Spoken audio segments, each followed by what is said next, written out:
Are you a tired old man trying to boss me around? Who do you think you are? Suddenly, a cold liquid began dripping down my head. Caught off guard by the sudden chill, I couldn't grasp the situation immediately. The strong smell of alcohol wafting from me made me realize that the new employee had thrown his drink at me. I didn't mean to boss him around. I had merely tried to calm him down a bit.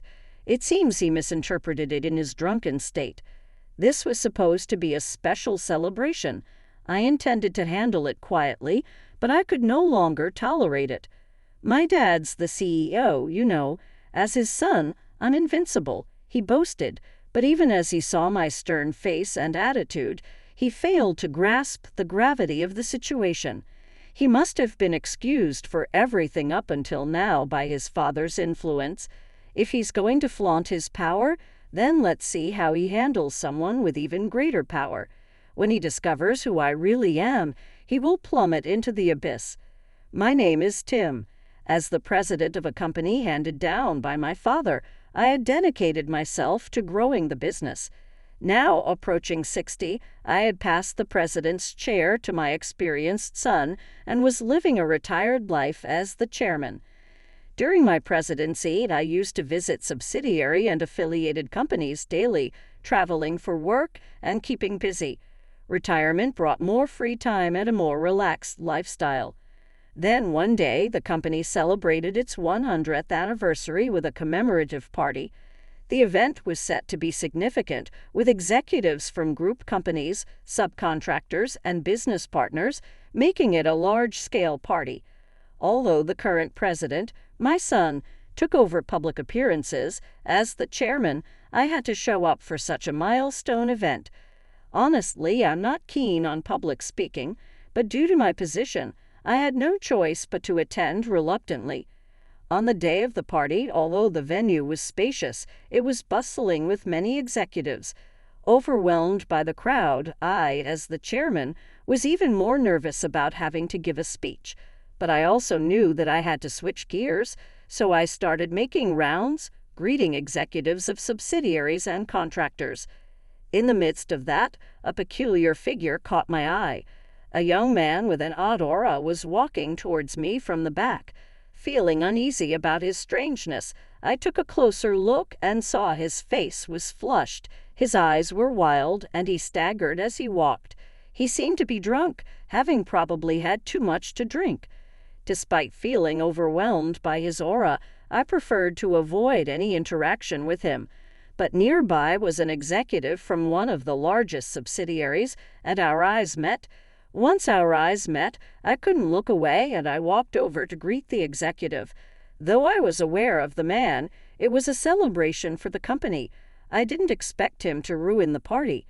Just as I was about to speak to the executive, the strange man bumped into me. Ouch! The collision was strong, causing pain in my shoulder. "Hey, you! Do you know who I am? Watch where you're going."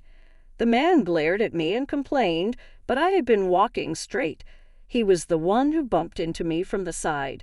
His accusations were unreasonable, and I stood there, dumbfounded. Just then, an executive who had seen the whole thing stepped in. "Hey, you've had too much to drink." "What? I haven't drunk that much. More importantly, I need to make this old man understand," the young man retorted. Although the executive tried to calm him down, the young man wouldn't listen, and the executive looked troubled. "Tim, this is Tyler, the son of our company's president." "Oh, the president's son. Nice to meet you, Tyler." "I am." Just as I was about to introduce myself, I was interrupted rudely. "I don't need an old man's introduction. You're probably below me anyway." Tyler interrupted my introduction with a condescending laugh. His remarks were quite rude, but he is in his early 20s. Due to his youth, he probably doesn't understand how to behave in such settings. I was willing to overlook the impoliteness of youth to some extent, but Tyler kept expressing his dissatisfaction. "I thought there'd be lots of beautiful women at this party." "There are no beautiful women, just old men everywhere." "Honestly, this party is no fun. Adults should understand that a company anniversary party would gather business contacts." It's unbelievable that he would complain when his expectations, based purely on his own conveniences, weren't met. I had tried to make everyone enjoy the celebration by arranging a top-notch venue, food, and drinks. Yet all that came out of Tyler's mouth were complaints, which even I found distasteful. But I couldn't afford to spoil my mood and make others uncomfortable. "Tyler, come on, it's a celebration. Please enjoy the good food and drinks." I tried to keep the atmosphere light, but it seemed my words only agitated Tyler more. A tired old man trying to boss me around. Who do you think you are? I had no intention of bossing him around or considering myself superior, but Tyler, influenced by alcohol, couldn't judge the situation calmly. That's why he misinterpreted and became emotional. I realized that I might not be able to calm him down, no matter how hard I tried, if he didn't sober up a bit. As I was mulling this over, suddenly a cold liquid dripped onto my head. Oh, what the? It smells like booze. Taken by surprise by the cold sensation, I didn't understand the situation immediately. But the strong smell of alcohol coming from me made it clear that Tyler had poured his drink on me. Just a pitiful old man trying to tell me what to do. This is what you get for not understanding how different we are, Tyler said smugly. But he's the one who doesn't understand. Tyler, do you realize what you've done? I had been trying to keep things peaceful, but I couldn't hide my anger after such an excessive act. Yet even seeing my stern face and attitude, Tyler seemed unaware of the seriousness of the situation. My dad's the president, you know, and not just any subsidiary, but the biggest one. So as his son, I'm untouchable. Tyler believes he's forgiven for anything because of his father's power. He must have been forgiven for anything thanks to his father's influence. Unfortunately, there are higher powers which Tyler doesn't seem to understand. If I don't set him straight now, it won't be good for his future. Get the president here now. I spoke loudly to an executive. Sensing the unusual tone in my voice, the executive hurried to fetch the president. What are you going to do, calling my dad here? Even if he comes, nothing will change. Tyler, not understanding my position, still looked unconcerned even as his father was being called for. A few minutes later, out of breath, his father, President Smith, arrived. What is this all about? Because Tyler had been yelling loudly, a crowd had gathered around us. President Smith, who had just arrived, sensed the abnormal atmosphere and the crowd. "Listen, Dad, this guy was bossing me around." Tyler, fully believing his father would resolve everything, vehemently began to complain. "No, I merely asked him to calm down a little, but he wouldn't listen and ended up throwing his drink at me," I explained calmly to President Smith, who turned pale upon hearing this. "I'm not at fault, he is. Dad, tell him off." Despite the tense atmosphere, Tyler continued to press his father. But President Smith ignored his complaints and knelt before me to apologize. "I'm terribly sorry." "Hey, Dad, why are you apologizing to this old man?" Faced with an unexpected turn of events, Tyler was bewildered. The situation had become too strained to continue the party. "Ladies and gentlemen, I'm sorry. It seems we cannot continue the party today. We will reschedule for another day. Please feel free to leave now," I announced to the attendees, who began to leave one by one until only Tyler, President Smith, an executive, and I remained.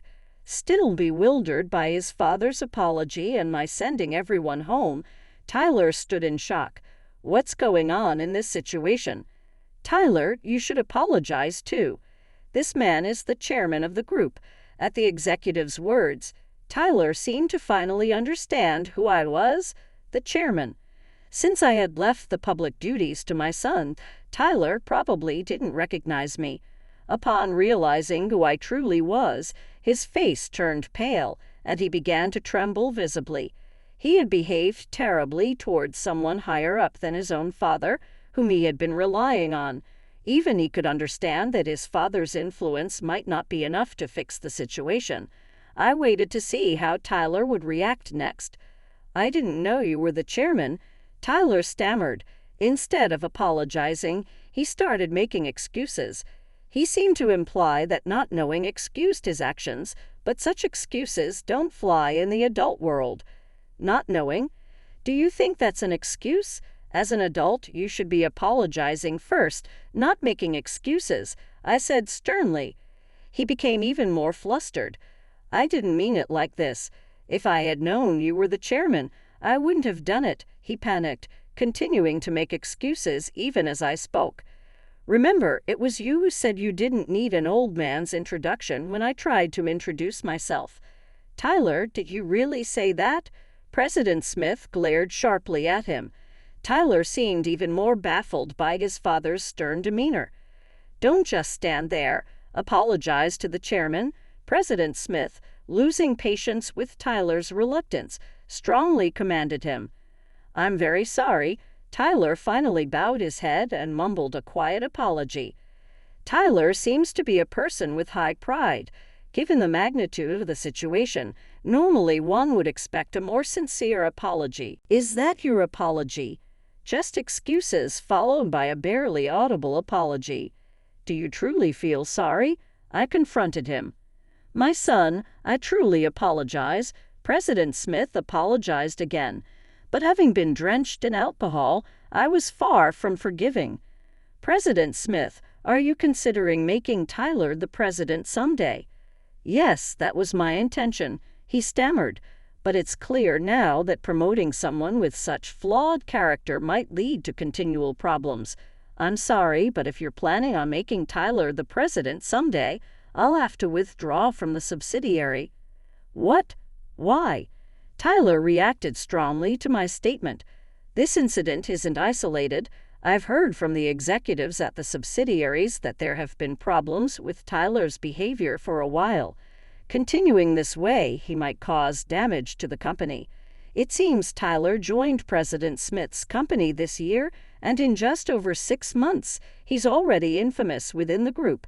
His usual behavior has been so bad that I've heard numerous complaints about him from other company employees. Though I initially thought these were just rumors, this incident has confirmed that most of what's been said is likely true." "Okay, I won't make him president." Sensing my seriousness, President Smith declared in a rushed tone. "You said I was going to be president. How can you change the story now?"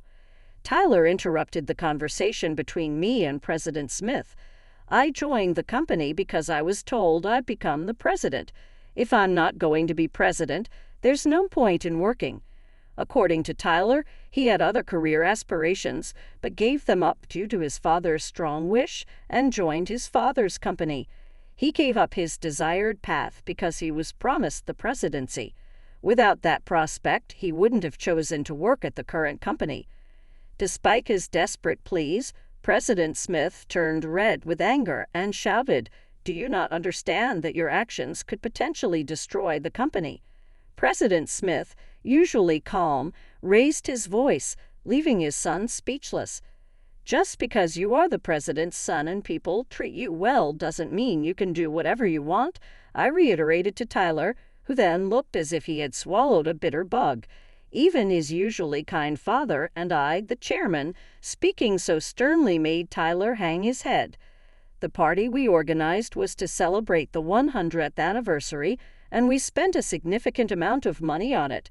Your actions led to its cancellation, so we will be seeking $80,000 in damages.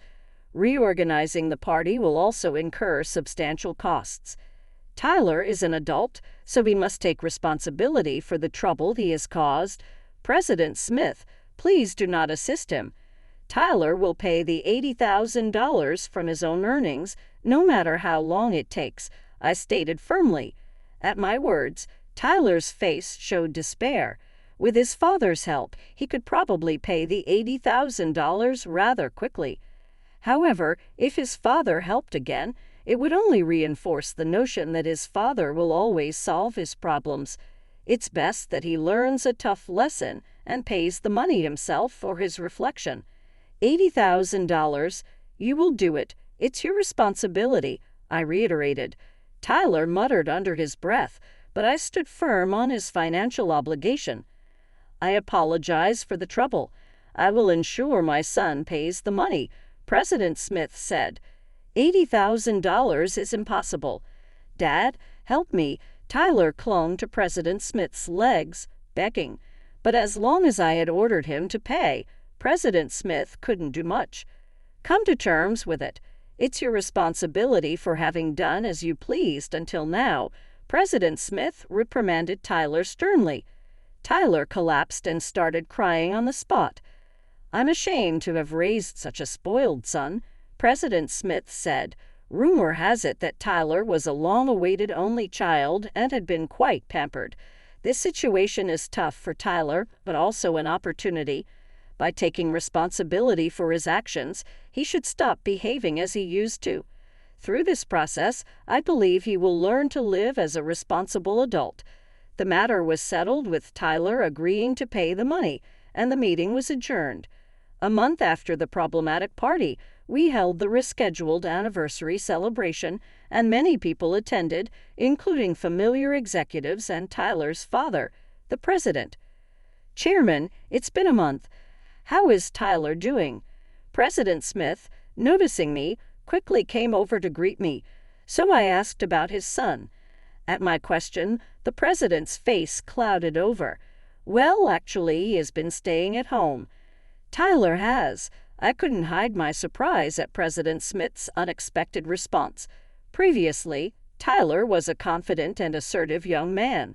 Indeed, he had quieted down towards the end of our last encounter, but I had assumed that over time he might regain some of his former vigor. According to President Smith, the incident with me had taken a toll on Tyler. Afterwards, he seemed to have changed and was quietly doing his work. But seeing his current state, many people felt it was the right time to report Tyler's past behaviors to President Smith. Since joining the company, Tyler had been flaunting his father's power, abusing senior employees, dumping work on colleagues, and acting as he pleased. He had reportedly threatened to fire anyone who complained to the president to keep the victims quiet. Because they had been afraid of being fired, employees who had previously been unable to speak out started coming forward one after another, leading to chaos within the company. The president confirmed the facts with Tyler, and it turned out that most of the allegations made by the employees were true. President Smith himself apologized to the employees, trying to resolve the situation as amicably as possible. Tyler also made efforts to apologize individually to each person, attempting to settle things smoothly. Yet the resentment towards him among the employees seemed to have grown significantly. There were many calls for Tyler's resignation, but due to the repayment he owed me, President Smith could not easily let him go. Many employees found it hard to forgive Tyler, and he was met with harsh stares even when he did come to the office. After enduring such a tough environment for a week, Tyler could no longer bear it and became unable to come to work. Since then, he has not been coming to the office. Hearing this, I felt somewhat sorry for Tyler, but it was also a consequence of his past actions coming back to haunt him. If he had simply worked normally without wielding power, none of this would have happened. There are also payments due to the chairman. Rest assured we will find the right time to have Tyler work. Thank you for your concern. With the responsibilities of his own job and the need to rehabilitate his son, President Smith was indeed facing a challenging situation. Truly, my son has caused you trouble. If only I had educated him properly. President Smith expressed considerable regret about his parenting in light of the recent events and apologized to me again. Afterward, we engaged in several work-related discussions and managed to enjoy the party together. A few days after the party, as I was on my way to the office in a hired car, I noticed a familiar figure during a traffic stop. It was Tyler, but his demeanor had significantly changed. His face was gaunt, his hair unkempt, yet he was dressed in a fine suit, presenting a strikingly imbalanced appearance. Clearly, he was suffering mentally. Nevertheless, he was probably out because of the obligation to repay me as arranged by President Smith. It was painful to see him like this, but this was the consequence of his own wrong actions. All I can hope for is that he continues to persevere. At the same time, this situation has made me reflect on myself and my own son. Seeing Tyler's situation has strengthened my resolve never to become someone who abuses power. I also plan to ensure my son understands what can happen if one misuses power, reinforcing this as a parent.